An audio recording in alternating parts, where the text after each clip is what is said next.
RAF Station Debden, Essex, February 1944. The temperature, 8 degrees Fahrenheit. Ice coated every surface of the airfield. In the distance, air raid sirens screamed across the frozen darkness. Somewhere over the channel, Luftwaffe bombers were inbound. And on the ground, dozens of Spitfires sat silent, their Rolls-Royce Merlin engines refusing to turn over in the cold. But in one corner of the hangar, 6 aircraft roared to life in under 2 minutes. What did one mechanic understand about spark plugs and cold start physics that an entire engineering corps had overlooked? If you want to see how one impossible modification changed the outcome of an air battle, hit that like button, subscribe, and drop a comment below telling us what wartime innovation surprises you most. RAF Station Debden, England, winter 1943. Sergeant William Hartley was a mechanic, not an engineer. He had no university credentials, no formal training in thermodynamics. What he had was grease under his fingernails, 8 years working on aircraft engines, and a growing frustration with a problem no one seemed willing to solve. Every winter morning, the same ritual. Ground crews spent 20, sometimes 30 minutes trying to coax frozen Merlin engines into life. Starter motors whined. Pistons seized. Spark plugs misfired or failed entirely. By the time the fighters were airborne, enemy bombers had already crossed the channel, or worse, turned back uncontested. Hartley's solution was simple. Too simple, his superiors said. He proposed modifying the spark plug heat range and pre-warming the electrode gap using residual exhaust heat channeled through a custom copper sleeve. The idea was to maintain a stable ignition temperature even when ambient air dropped below 15 degrees Fahrenheit, the threshold where standard champion plugs began failing consistently. His commanding officer, Squadron Leader Pembridge, was unimpressed. "You'll blow the cylinder heads off before takeoff," Pembridge said flatly. "The compression ratio on a Merlin is 6:1. You start playing with ignition timing at sub-zero temps, you'll crack a piston or worse." The other mechanics weren't much kinder. "Hartley's mad," one muttered. "Thinks he's smarter than Rolls-Royce." But Hartley wasn't trying to be smarter. He was trying to survive the winter. And he knew something the engineers in Derby didn't. Cold metal doesn't lie. It either works or it kills you. He built his first prototype in secret, using scrap copper tubing, a salvaged heat exchanger from a damaged Hurricane, and a set of modified RAF-type 37 spark plugs with the electrode gap widened by 0.004 inches. Just enough to account for thermal contraction at freezing temperatures. The design was crude. The welds were ugly. And when he fired up the test engine at dawn on January 18, 1944, the temperature read 12 degrees Fahrenheit. The Merlin turned over on the first crank. Smooth, clean, no hesitation. Hartley didn't smile. He just wrote down the numbers. Ambient temp, oil viscosity, RPM at startup, time to operational temperature. Then he did it again, and again. By the third test, other mechanics had gathered to watch. By the fifth, Pembridge was standing in the hangar doorway, arms crossed, saying nothing. The mockery hadn't stopped, but had gotten quieter. To understand what Hartley had done, you need to understand what happens inside a Rolls-Royce Merlin engine when the temperature drops below freezing. The Merlin was a masterpiece of engineering, a V12 liquid-cooled power plant capable of producing over 1,400 horsepower at altitude. But like all internal combustion engines, it relied on 3 things happening in perfect sequence: fuel atomization, compression, and ignition. Coal destroys all 3.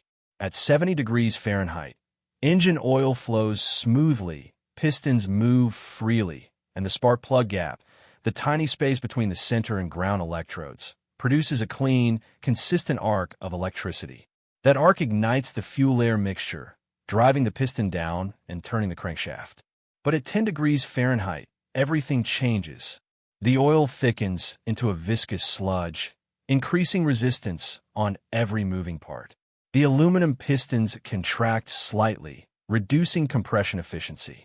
And the spark plug gap, machined to a precise 0.025 inches at room temperature, shrinks by roughly 0.003 to 0.004 inches due to thermal contraction of the steel electrode. That shrinkage sounds minor. It isn't. A spark plug gap that's too narrow produces a weak, irregular spark. In some cases, it doesn't spark at all. The result? Misfires, flooded cylinders, and engines that refuse to start. Or worse, engines that start rough and damage themselves in the process. Hartley's modification addressed this in two ways.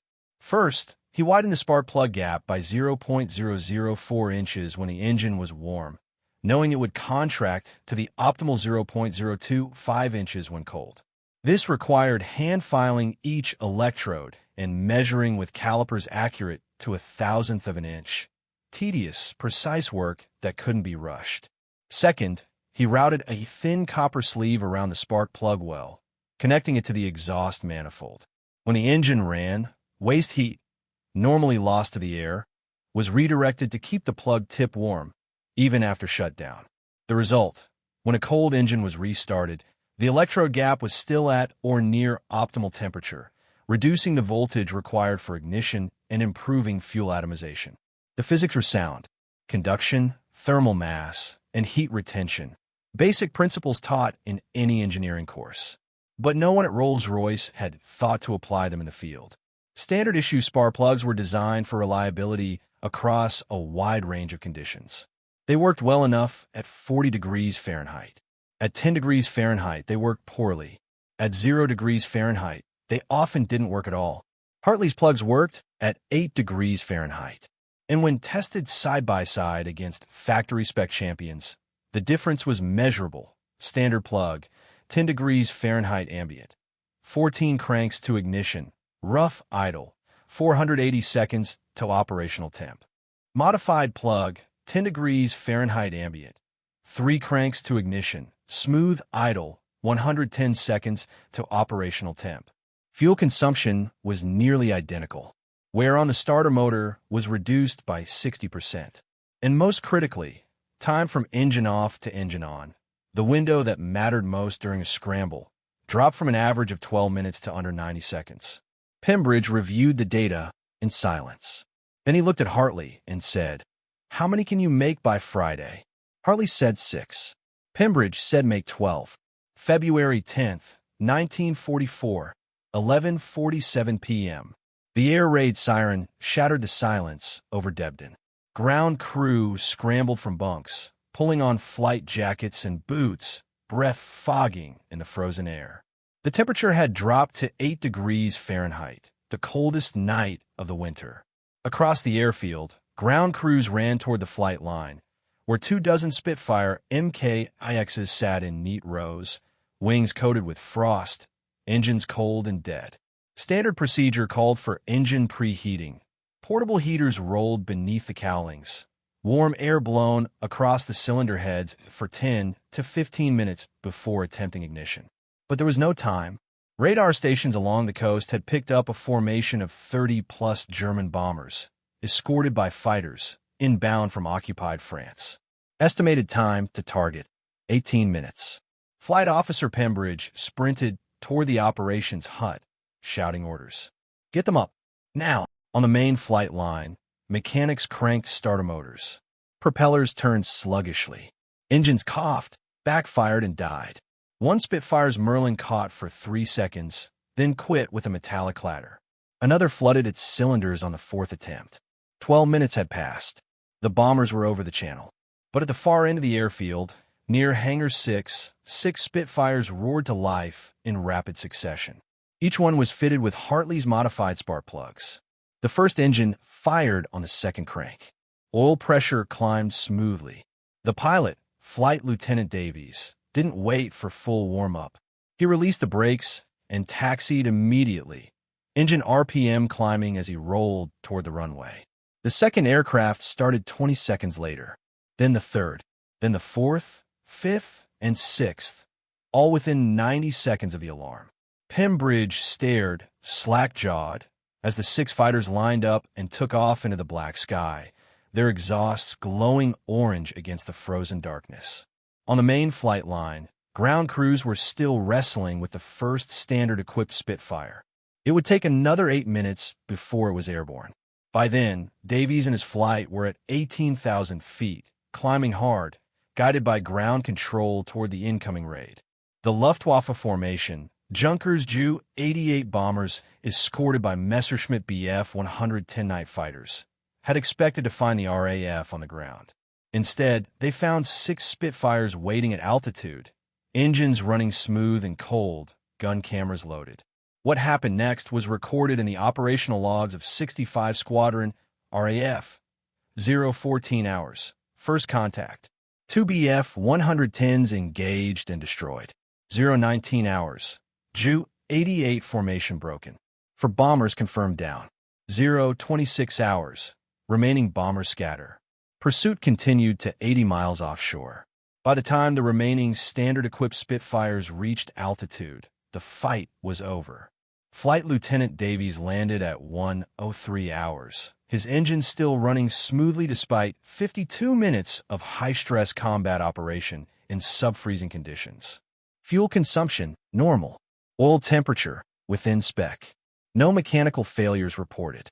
The post-mission debrief recorded 22 enemy aircraft destroyed or damaged, the highest single-night tally for 65 Squadron during the entire winter of 1944. 0 British losses. Hartley wasn't at the debrief. He was in Hangar 6, installing modified plugs in another 12 aircraft. If this story is blowing your mind, hit that subscribe button and tell us in the comments. What's the most underrated piece of World War II tech you've ever heard of? The numbers told the story before anyone could spin it otherwise. In the 48 hours following the February 10th engagement, RAF Fighter Command submitted a detailed performance analysis to the Air Ministry. The data was unambiguous. Standard issue Spitfire Mk9, champion spark plugs, factory spec average cold start time at 10 degrees Fahrenheit. 11.5 minutes. Engine preheat required, successful ignition rate. First attempt. 34% time to operational temperature. 8 to 9 minutes mechanical failures during cold starts. February 1944, 18 incidents across 3 squadrons modified Spitfire Mk9. Hartley spark plugs, field modification average cold start time at 8 degrees Fahrenheit. 1.5 minutes. No preheat, successful ignition rate. First attempt, 91% time to operational temperature. 2 to 3 minutes mechanical failures during cold starts. 0 incidents across 18 aircraft over 22 sorties. Fuel consumption remained nearly identical, roughly 85 gallons per hour at combat power. Oil pressure, coolant temperature, and cylinder head temps all remained within factory tolerances. There was no measurable increase in engine wear, no drop in reliability, and no failures attributable to the modification itself. What had changed was reaction time. Before Hartley's plugs, a scramble order during freezing conditions meant a 12 to 15-minute delay before the first aircraft could take off. After the modification, that window shrank to under 2 minutes, faster than most pilots could sprint from the ready room to the flight line. In air defense, 2 minutes is the difference between interception and catastrophe. The Luftwaffe learned this the hard way. After February 10th, German bomber crews began reporting unexpected resistance during night raids over southeastern England. Spitfires climbing to meet them within minutes of crossing the coast, even in freezing conditions that should have grounded the RAF. Losses mounted. By late February, Luftwaffe night bomber operations over England had declined by nearly 40%, with several raids called off entirely due to unfavorable defensive response. The RAF didn't advertise the reason. Operational security demanded silence. But word spread quietly through the ground crews, from squadron to squadron, station to station. By March 1944, modified spark plugs, built to Hartley's rough specifications, were being installed in Spitfires, Hurricanes, and Typhoons across a dozen RAF bases. Some squadrons fabricated their own copper heat sleeves. Others simply widened the plug gaps and hoped for the best. Not all were successful. Hartley's design required precise machining and careful heat management. Done wrong, it could cause pre-ignition, detonation, or plug fouling. But done right, the results were undeniable. A technical directive was eventually issued by RAF Maintenance Command in April 1944, formally authorizing field modifications to spark plug thermal retention systems for cold weather operations. The language was bureaucratic, the credit obscured. Hartley's name didn't appear in the directive, but it appeared in the logbooks of every pilot who flew that winter, scrawled in the margins, next to notes like engine started first try, 6 degrees Fahrenheit, and no preheat, scramble time 90 seconds. Flight Lieutenant Davies, who had led the February 10th interception, wrote in his personal diary, "Don't know what Hartley did to those engines, but I'd trust him with my life. Hell, already have."